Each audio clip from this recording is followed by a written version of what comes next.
जय Shri Ram, Radhe Radhe. Thumbnail title देख के आपको पता चल जाएगा। आज मैं जाने वाली थी कीर्तन में। मैंने पहनी थी पिंक कलर की शॉर्ट कुर्ती जो लास्ट ईयर मैंने खुद से बनाई थी, और ये हुप्स है मेरे अभी कलेक्शन में मतलब ऐड हुए हैं नए-नए। बिंदी मैंने इसलिए लगा ली थी क्योंकि भाई कुछ ट्रेडिशनल था तो इंडियन टच तो देना ही था।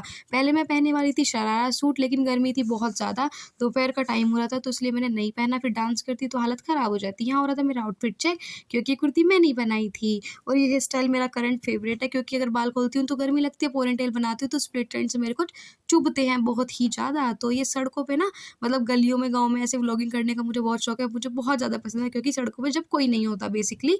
तो यहाँ पे हमारी माताश्री है येलो साड़ी में। ऐसा नहीं है येलो साड़ी एक है, लेकिन येलो साड़ी पहनने वाली एक है, क्योंकि मम्मी को येलो बहुत पसंद है और कीर्तन भी है।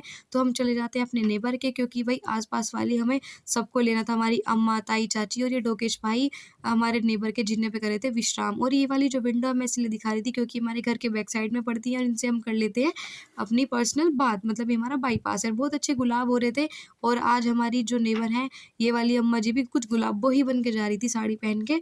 अगर किसी को इनके फिगर का राज पूछना हो तो मुझसे कॉन्टैक्ट करें, क्योंकि बहुत ज़्यादा स्लिम ट्रिम है। ये है इनकी सासू माता, जो ऐसे नोटिस कर रही थी कि गाँव में सास माता होती है ना कि भाई कि कहाँ जा रही है बहू मुझसे बिना आज्ञा लिए हुए। तो ये बहुत ज़्यादा परेशान हो रही थी अपनी सास से। तो हम हँस रहे थे क्योंकि ना बीच-बीच में कुछ ऐसे ऐसी बात कह देती हैं। तो ये रही हमारी गुलाबो आंटी, मतलब हमारी नेबर, हमारी चची जान।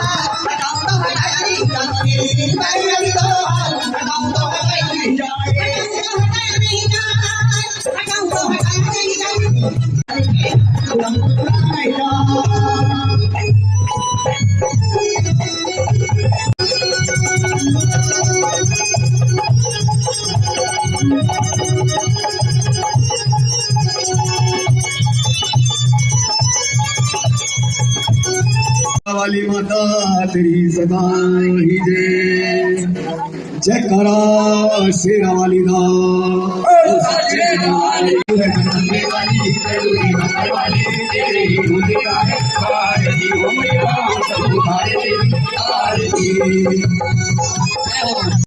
और हमने किया बहुत सारा एन्जॉय, डांस किया और कीर्तन था मेरी मौसी के यहाँ पे। इन्होंने पार्टी वार्टी बुला रखी थी, कीर्तन वाली मंडली अच्छे से।